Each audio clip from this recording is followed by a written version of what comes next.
DMTV Info, votre chaîne d'information en temps réel. La politique, la santé, le sport, les faits de société, la musique, les rumeurs et bien plus encore. Vous découvrirez cela dans notre chaîne DMTV Info.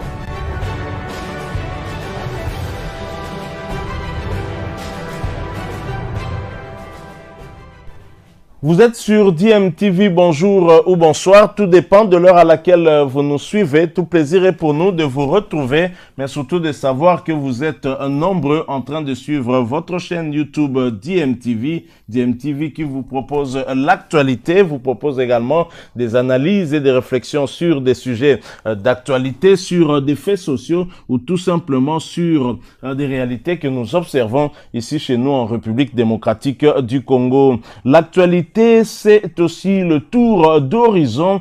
Tour d'horizon qui est un moment que vous aimez beaucoup et qui nous permet d'échanger avec vous sur les quelques informations que nous avons pu récolter pour vous en ce qui concerne la prestation de certains de nos internationaux, histoire de vous mettre au parfum de leur état de forme. Alors ce tour d'horizon, nous allons le débuter par la Belgique. La Belgique où le Standard de Liège de Jackson Muleka, de Samuel Bastien et Merveille Bopé a ramené 3 points très importants de son voyage à Antwerp à l'issue d'un match au scénario complètement fou, marqué par des bagarres généralisées, 3 exclusions et un retournement de situation incroyable. Jackson Muleka délivre les siens à la dernière minute pour une victoire 3-2. Cette 6e victoire en championnat, la première de la saison signée face à un club du top et en inscrivant 3 buts, l'équipe liégeoise l'a obtenue en s'imposant à l'issue d'une rencontre très haché au scénario complètement fou et improbable.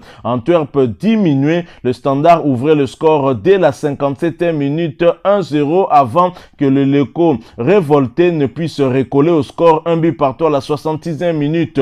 Puis ils prennent l'avantage à la 77e minute 2-1 grâce à Michel-Ange Balikwisha, un binational belgo-congolais. Après l'égalisation de Carcela, 2-2 à la 86e minute, Jackson Muleka, qui est monté en jeu à la 66e minute à la place d'Amala, va offrir les 3 points aux siens. Le Standard de Liège passe ainsi à la 10e place avec 23 points. Au sortir d'une semaine hyper tendue, marquée par des larges dissensions nées entre supporters et la direction du club, le Standard a remporté dimanche après-midi sa première victoire au Bosseuil depuis le retour d'Antwerp parmi l'élite en 2017. Une victoire qui fera beaucoup du bien aux fans et aux rouges et surtout à Jackson Muleka, puisque c'est un but très important, mais c'est son 2e seulement en championnat cette saison. Le dernier but inscrit par Jackson Muleka en championnat daté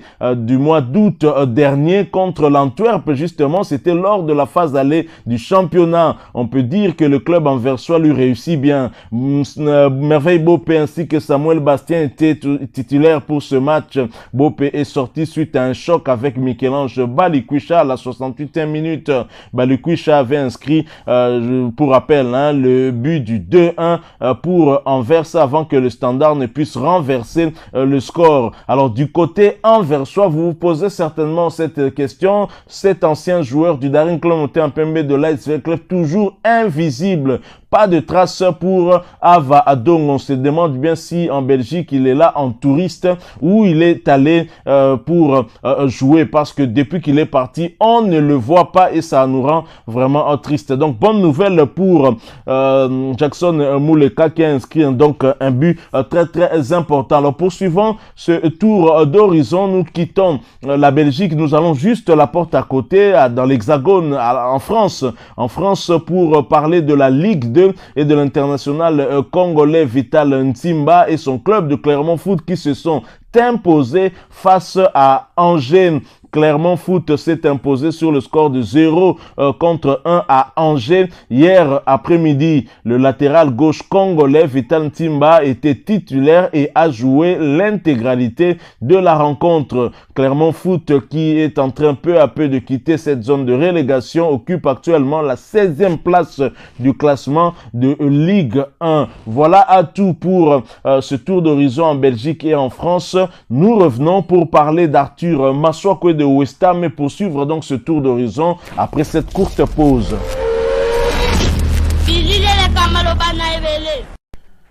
Poursuivons ce tour d'horizon après la Belgique et la France. Atterrissons du côté de l'Angleterre. L'Angleterre où nous allons retrouver notre compatriote Arthur Masuaku. Arthur Masuaku qui a été stoppé avec son club, avec un club qui se trouve dans la zone de relégable après avoir battu le leader du championnat et lui avoir empêché de rester leader, Chelsea. Arthur Masuaku qui jouait pour le compte de la 16e journée de Première Ligue avec sa formation de West Ham et qui se déplaçait hier après-midi ont été dépourvus d'inspiration pour essayer de se débarrasser de Burnley, son solide adversaire du jour. C'est un nul blanc 0 but partout qui a sanctionné la partie entre les deux protagonistes. Après leur succès devant Chelsea, Arthur Masuaku qui était d'ailleurs l'auteur du but de la victoire de Chelsea, Arthur et ses coéquipiers n'enchaîneront donc pas deux victoires devant le premier relégable malheureusement.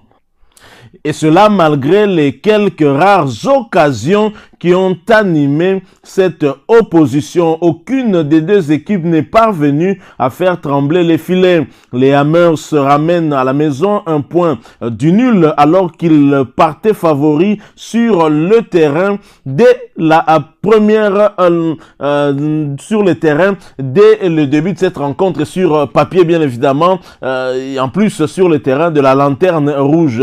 West Ham se maintient ainsi au pied du podium avec 28 points sous la menace de Manchester United de Cristiano Ronaldo qui revient à une longueur et qui est 5e. Voilà donc Arthur Masuaku et West Ham qui ratent là l'occasion de corser un peu plus l'addition et d'aller un peu plus vers le podium en concédant en tout cas ce match nul sur le terrain du premier relégable Burnley. Dommage parce qu'on aurait pensé que l'équipe chère à Arthur Masuaku aurait aligné comme ça deux victoires après avoir battu le leader Chelsea et après avoir empêché en tout cas Chelsea de conserver cette première place lors de la journée précédente.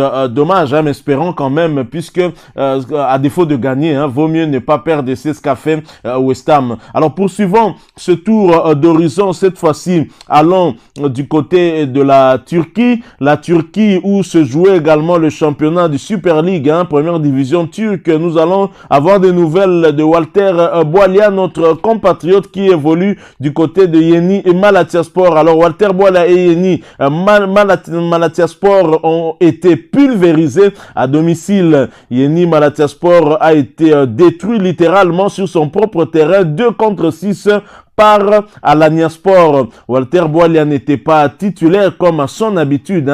Il est entré néanmoins à la 85e minute de jeu.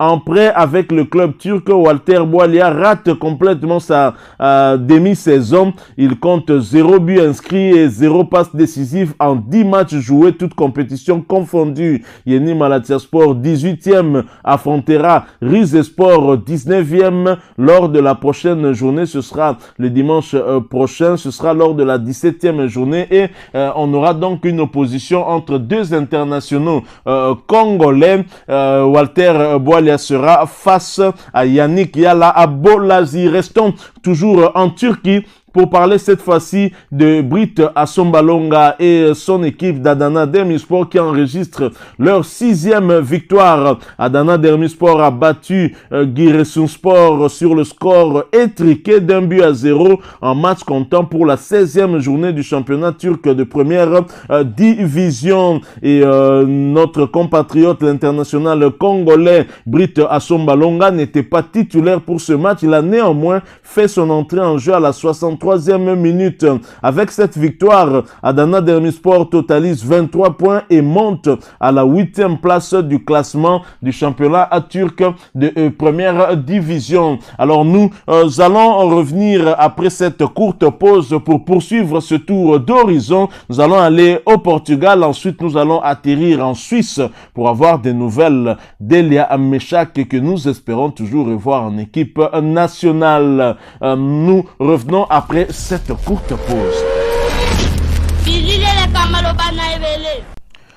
Au Portugal, Gianelli Imbula et Portimonense ont dominé Moreirense. Portimonense s'est imposé à l'extérieur 0 but contre 1 devant la formation de Moreirense lors de la 14e journée. Gianelli Imbula n'avait pas été titularisé pour l'occasion. Il a néanmoins fait son entrée en jeu à la 72e minute du match. Son club de Portimonense occupe actuellement la 6e place du classement avec 23 points. Nous restons toujours au Portugal. Cette fois-ci, ce sera pour parler de celui qu'on surnomme le demi-dieu. Le demi-dieu congolais, c'est bien Chancel Mbemba Mangulu. Et Chancel Mbemba et son équipe de Porto qui jouaient également face à Braga et qui l'ont remporté.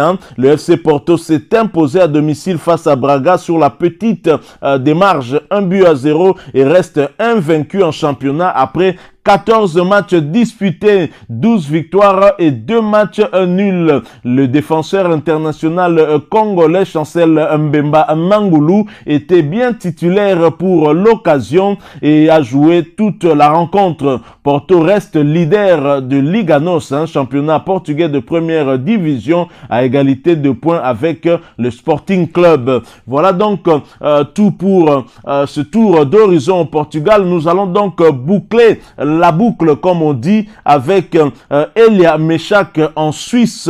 Elia Meshak décisif avec Young Boys. Il n'était pourtant pas titulaire. Il est entré en jeu à la 76e minute et Meshak Elia s'est illustré 4 minutes plus tard en délivrant une passe décisive sur le 4e but de son club lors de cette victoire 4-3 face au FC Sion. Young Boys remonte ainsi à la 4e place du classement du championnat suisse. Young Boys qui était un peu mal en point et qui petit à petit est en train de se remettre un peu de ses cendres. Et je rappelle que Young Boys est tenant du titre et du championnat suisse de première division et depuis le début de la saison ça n'allait pas vraiment, mais là je sens que Young Boys est en train de monter en puissance et quand Elia Meshak est en forme, son club également, même s'il n'a pas été titularisé, il s'est montré une fois de plus décisif pour son équipe et ainsi son équipe a arraché ces 3 points qui lui permettent de remonter à la 4e place du classement, ce qui est une très bonne chose. Et nous continuons toujours à espérer voir Elia Meshak ici avec les Léopards. On espère en tout cas qu'il va finalement dépasser un peu ce litige qui l'oppose au tout-puissant Mazembe. On n'arrive pas à comprendre aussi pourquoi au niveau du tribunal arbitral du sport ça traîne ainsi. En tout cas, nous continuons à garder espoir, espérons que d'ici 3 mois avant les matchs des barrages que les Léopards vont jouer pour espérer passer à la Coupe du Monde Qatar 2022, que Elia Meshak sera là. Merci à vous qui nous avez suivis. Nous sommes arrivés à la fin de ce tour d'horizon. Si vous l'avez aimé, laissez-nous un maximum de j'aime. Merci de partager avec nous votre point de vue en nous laissant un commentaire. Abonnez-vous si vous êtes nouveau ou ancien, que vous ne vous êtes pas encore abonné. N'oubliez pas d'activer la petite cloche de notification. Encore une fois, merci. Nous espérons vous retrouver bientôt avec un autre sujet d'actualité. En attendant, portez-vous bien et DMTV vous dit au revoir.